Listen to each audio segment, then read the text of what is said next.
सभी को प्रभु यीशु मसीह के पवित्र नाम से मैं अभिनंदन करता हूँ। परमेश्वर के वचन को ध्यान करेंगे। हमारे बीच में सूरज पे है, परमेश्वर के वचन को बांटेंगे। ओके। सूरज पे है। हाँ, वो ओके, ओके, स्टार्ट जय कीजिए। मसीह।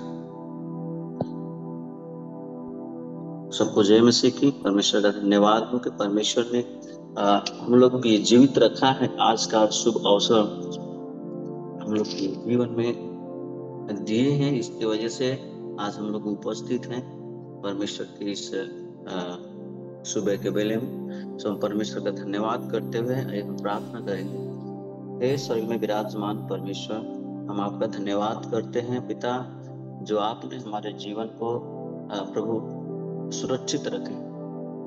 परमेश्वर हमारे जीवन को प्रभु जी आपने उस स्तर तक रखा है ताकि हम बोल सके, आपका धन्यवाद दे सके सुबह के बेले में। परमेश्वर, इस जीव में भी हर एक जितने भी आपके बेटे और बेटियां हैं, हर एक जन प्रभु आपके वचनों के द्वारा और आपके आशीष के द्वारा प्रभु जी वो हमेशा बढ़ते जाए। हम आपका धन्यवाद करते हैं परमेश्वर। आज के वचन से आप बात देकर धन्यवाद करते हैं। आपने प्रार्थना सुना, इसलिए आपके साथ प्रार्थना प्रभु यीशु मसीह के नाम से मांगते हैं, आमीन। तो फिर से एक बार सबको जय मसीह की। Good morning. आज हम देखेंगे सबोपदेशक उसका 12वां अध्याय। तो मेरे प्रियो, ये हमें जानना है, ये सुलेमान का लिखा हुआ पुस्तक है और इसका इस 12 अध्याय में हम 3 पॉइंट के हिसाब से हम देखेंगे। अब सुलेमान इस हिसाब से लिख रहा है कि हम अपने जवानी के समय में, हम अपने इस जीवन जो परमेश्वर ने हमको दिया है, उस समय हमें क्या करना चाहिए। हमें उस समय हमें किसको याद करनी चाहिए। हालांकि हम और भी चीजों में हमारा ध्यान बढ़ जाते हैं, लेकिन हमें ये पुस्तक और ये अध्याय हमें ये सिखाते और बताते हैं कि हम अपनी जवानी के दिनों में, फर्स्ट 12 का 1 में हम ध्यान करेंगे, अपनी जवानी के दिनों में अपने सृजनहार को स्मरण रख, इससे पहले कि विपत्ति के दिन और वे वर्ष आए जिनमें तू कहे कि मेरा मन इनमें नहीं लगता। हालांकि हमें ये मौका है, और एक गीत भी है कि हम लोग गाते हैं शायद आराधना और संडे में कि जबले समय बाट चेतला डहरिया छोड़ाई क्यों ना, वही नैवा की घड़ियां छोड़ाई क्यों ना। मेरी प्रियो, ये भी हमें एक सुलेमान के द्वारा ये संदेश मिलता है कि हमें अपने सृजनहार को, जिसके द्वारा हम बनाए गए हैं, जो हमें इस संसार में लेकर आया है उस उद्देश्य से, और हमें उसको भूलना नहीं है बल्कि याद करना है। और विपत्ति आने से पहले हमें क्या कर लेनी है, उसको याद कर लेना है। हमें बने रहना है। ये समय ऐसा है मेरे प्रियो, हमेशा के अनुसार हम देखते हैं स्मरण रख के बारे में बाइबल में हमेशा कार्यशीलता दर्शाता है। हमेशा जब हम देखते हैं कि परमेश्वर ने अब्राहम को जब याद किया, तब उसकी भलाई के लिए वह उसके जीवन में शामिल हो गया। उसकी भलाई के लिए वह उसके जीवन में जब शामिल हो जाता है, इसलिए हमें हमारे अपने सृजनहार को हमेशा क्या करना है, याद करना है। हमारे सृष्टि की गई है, ठीक उसी के अनुसार हम अपने कार्यशीलता में हो जाना है। हमें इस संसार में बनाया गया है, उसके अनुसार हमें इस कार्यशीलता के अनुसार हमें हो जाना है, ताकि हमें क्या करना है, क्या जीवन में हमें क्या उद्देश्य है, इस चीजों को हम रखते हैं। मेरे प्रियो, जबकि किसी भी कार्य को होने से पहले एक कुछ होता है, गोल होता है। एक खेल होता है, उसमें एक गोल होता है। क्रिकेट होता है, उसमें एक एक पार्टी कहती है मुझे जीतना है, ऐसे ही मुझे भी संसार में रखा गया है। परमेश्वर ने हमें सृजा है, तो हमें परमेश्वर को याद करना है। हम परमेश्वर को कैसे याद कर सकते हैं? पवित्र आत्मा की सहायता से ही हम परमेश्वर को क्या कर सकते हैं? याद कर सकते हैं। पवित्र आत्मा को हमें चाहिए कि हम भी नए मनुष्य को क्या कर ले? मनुष्य को पहन ले।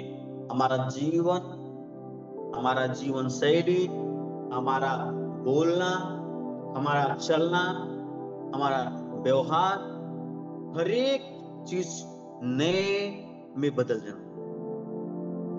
जब कभी भी हम अपने बच्चों को घर पे रहते हैं, तो गांव के माहौल में रहते हुए हम सोचते हैं कि मेरा बेटा एकदम बिगड़ जा रहा है, वो बिगड़ जा रहा है। और भी बच्चों जो है उन लोग का व्यवहार और तरीके से देखते हुए हम सोचते हैं कि मेरा बेटा यहाँ पे बिगड़ जाएगा, मैं इसको भेज दे रहा हूँ कहीं हॉस्टल पढ़ने के लिए या कहीं और अन्य जगह। तो जब हम भेजते हैं, हम सोचते हैं कि हमारा बेटा बदल कर आएगा। अगर बदल के ना आए तो हम क्या कर सोचते हैं? इसका मतलब है कि वो उसके जीवन में कुछ भी परिवर्तन नहीं, कोई भी शिक्षा नहीं। मेरे प्रियो, परमेश्वर ने भी हमें संसार में रखा है। हमारा जीवन पहले कैसा था वो हमसे बेहतर कोई नहीं जानता है। इस संसार के लोग नहीं जानते मैं कैसा था। लेकिन मुझे ये मालूम होने के बाद कि हमारा सृजनहार है, और हमारा सृजनहार कैसा है, हमारा बनाने वाला कैसा है, हमारे माँ बाप कैसे हैं, सो हमें परमेश्वर को याद करते हुए परमेश्वर की पवित्र आत्मा की सहायता से हमें परमेश्वर को याद करना है। हमें पवित्रताई का जीवन जीना है। हमारा एक मसीही जीवन के बारे में मैं बता देना चाहता हूं कि हमारा जो एक मसीही जीवन होता है वो प्रार्थना का जीवन होना है, पवित्रता का जीवन होना है। हमारे बोलने का तरीका, हमारा चलने का तरीका आज के समय में मेरे प्रियो में बता देना चाहता हूं कि बहुत सारी समस्याओं का सामना ये इसलिए करना पड़ता है। हम बहुत से ऐसे सताव इसलिए आते हैं कि हमारा खुद तरीका सही नहीं है। कहीं ना कहीं हम गलत हिसाब से ऐसे कार्य करते हैं, आरोप तो लगते हैं। मैं एक चीज में बता देना चाहता हूं कि जब हम सही हैं तो हमारे जीवन में इतने सताव होते रहेंगे, और अगर हम गलत रहेंगे तो फिर कितने होंगे। इसलिए हमें अपने जीवन में जो हम अपने सृजनहार को याद कर लेंगे तो हमारा जीवन, हमारा बोलने का तरीका एक पवित्र होना, पवित्रता ही से जीना है, पवित्रता ही से बढ़ना, ताकि हम समाज में भी हम अपने शब्द को इतने अच्छे से बोल सके जो परमेश्वर ने कहा है कि जैसे मैं पवित्र हूं वैसे तुम भी पवित्र बनो। वैसे ही हमें इस संसार में रचे जो परमेश्वर के अनुसार सत्य की धार्मिकता को पवित्र आत्मा के सृजा गया है, वह हमेशा मृत्यु से पहले ही वे ले लेना है। हम पवित्र परमेश्वर ने हमें जब रचा इस संसार में, हमें पवित्र आत्मा में जब के अनुसार, धार्मिकता के सच्चाई के अनुसार जब हमें इस संसार में जीना है। मरने से पहले, मरने के बाद फिर कुछ नहीं होगा। चीज मैं बता देना चाहता हूं, मरने के बाद फिर कुछ नहीं है। जीवन जब है हमें याद कर लेना है, परमेश्वर को स्मरण कर लेना है, अपने सृजनहार को मान लेना है मरने से पहले। नहीं तो फिर इस जैसे बता रहे हैं ना कि ये सूर्य, ये सारी चीजें गिरने लगेंगी और पहरुए कांपेंगे और बलवंत झुक जाएंगे और पिछनहारे थोड़ी रहने के कारण काम छोड़ देंगी और झरोखों में से देखने वालियां अंधी हो जाएंगी और सड़क की ओर से किवाड़ बंद होंगे और चक्की पीसने का शब्द धीमा हो जाएगा। तड़के चिड़ियां क्या होंगी? बोलते ही एक उठ जाएंगी और सब गाने वालियां एक शब्द धीमा हो जाएगा। मेरे प्रियो, ये सारी चीजें, इसमें तीन तरीके से मैं जो कि 12 अध्याय का 1 से लेके 8 पद तक अपने सृजनहार को क्या करना है, याद करना है।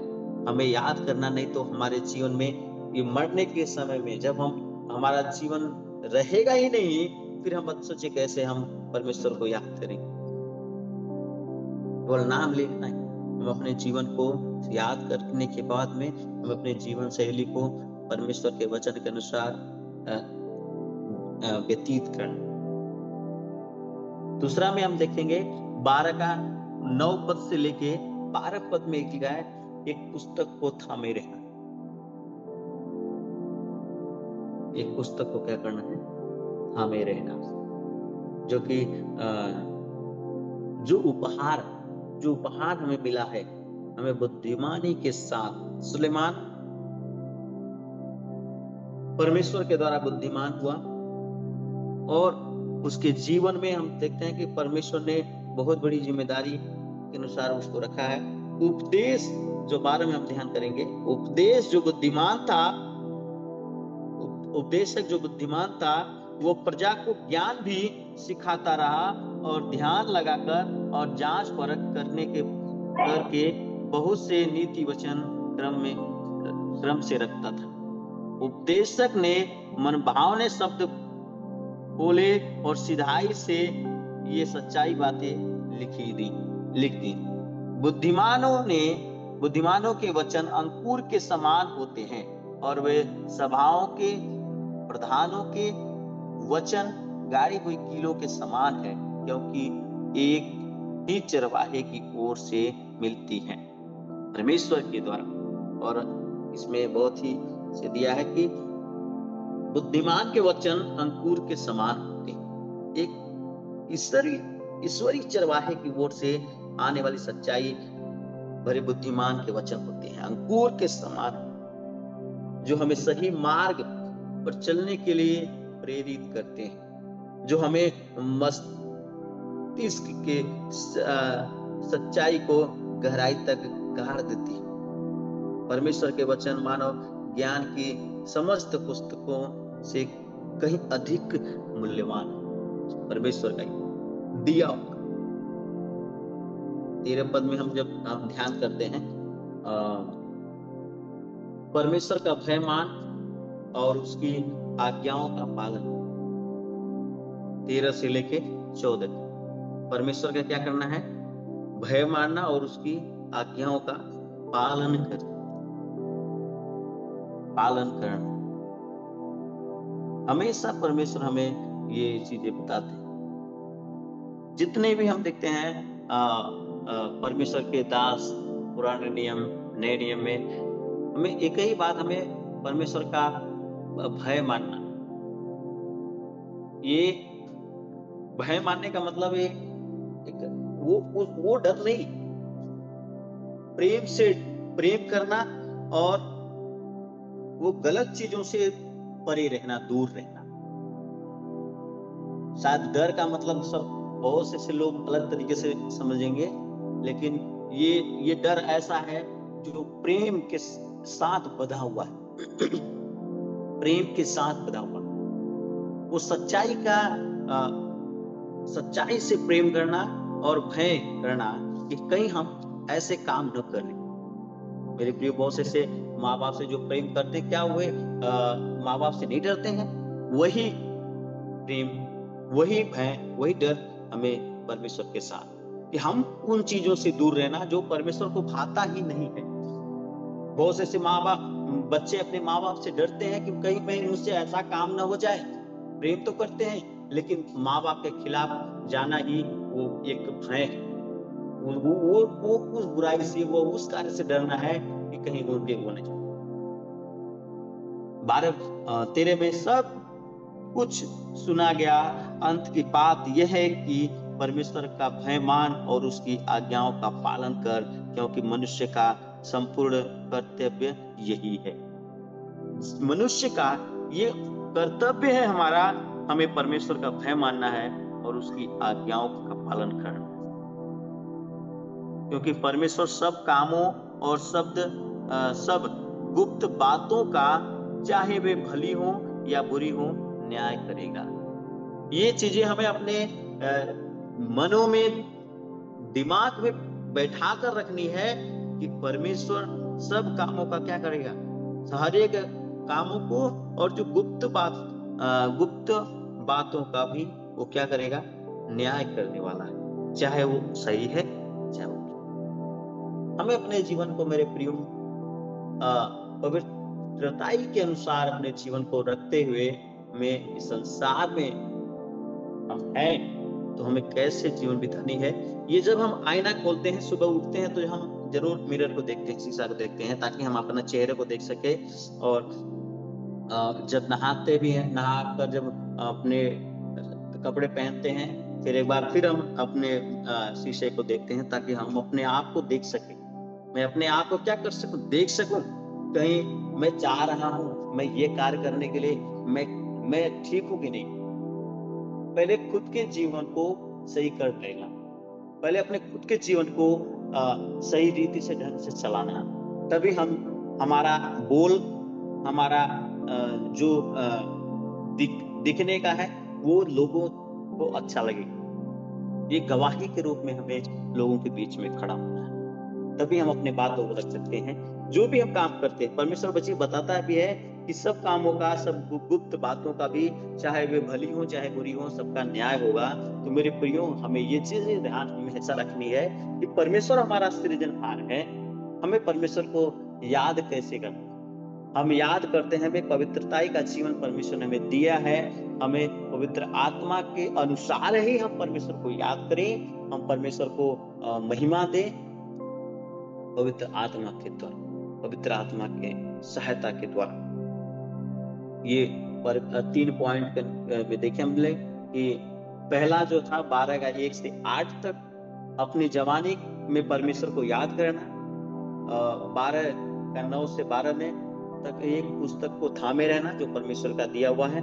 और तीसरा 12 का 13-14 पद में परमेश्वर के भय मानना और परमेश्वर की आज्ञा का पालन करना, ये एक मनुष्य का कर्तव्य है। एक जो परमेश्वर ने हमें सृजा इस संसार में रखा है, ये हमारा कर्तव्य है कि हम अपने जवान के समय में हम परमेश्वर को याद करें और हमें परमेश्वर के आज्ञा का पालन करें। हम अपने ये जो जिम्मेदारी है उसको हम थामे रहें और परमेश्वर के भय के अनुसार आज्ञा का पालन कर सकें। सो परमेश्वर का धन्यवाद हो, इस वचन से सभी लोग आशीष हो और सबको जय मसीह की। Thank you.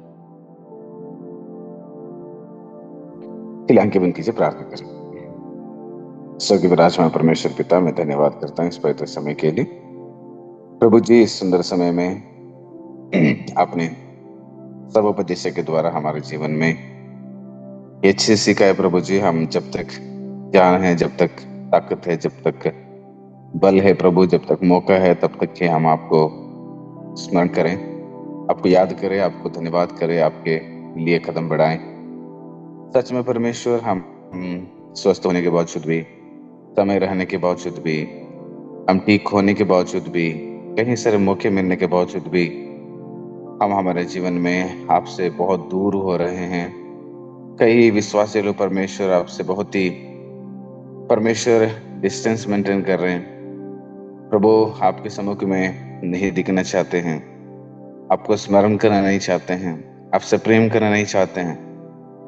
केवल आपने दिए हुए संसार को, आपने दिए हुए सारे परिवार के आशीषों को अनुभव करते हैं, लेकिन आपको स्मरण करना भूल जाते हैं। ऐसे हर एक भाई बहनों के लिए प्रार्थना करता हूँ, उन्हें आप आशीष करें, शक्ति सामर्थ्य दीजिएगा। सारे उन शरीर के कर्मों को जो पाप के रास्ते में चलाता है उसको तोड़कर आगे बढ़े और आपके नाम को महिमा करें। प्रभु यीशु मसीह, सुंदर समय के लिए धन्यवाद। और यहाँ पर जितने भी लोग जुड़े हैं उन्हें आप आशीष करें। प्रभु यीशु मसीह, लोग और भी अधिकतर प्रभु तुझे चाहें और आपके नाम को जीवन में महिमा करें। जो नहीं आए हैं उनके लिए भी प्रार्थना करता हूँ प्रभु, उन्हें भी आप सहायता करें ताकि वो सही समय पर आराधना में जुड़ सकें, इस आशीर्वाद को अपने जीवन में प्राप्त कर सकें। सारी प्रार्थना यीशु मसीह के पवित्र नाम से विनती करते हैं पिता, आमीन। ये हमारे मन यहोवा को धन्य कहो, जो कुछ मुझ में है वो उसके पवित्र नाम को धन्य कहे। कि मेरे मन यहोवा को धन्य कहो, उसके किसी उपकार को ना भूलना। आमीन। सभी को जय मसीह की। ओके सर, जय मसीह। जय सभी मसीह। भाई बहनों को जय मसीह। जय मसीह की। Thank you.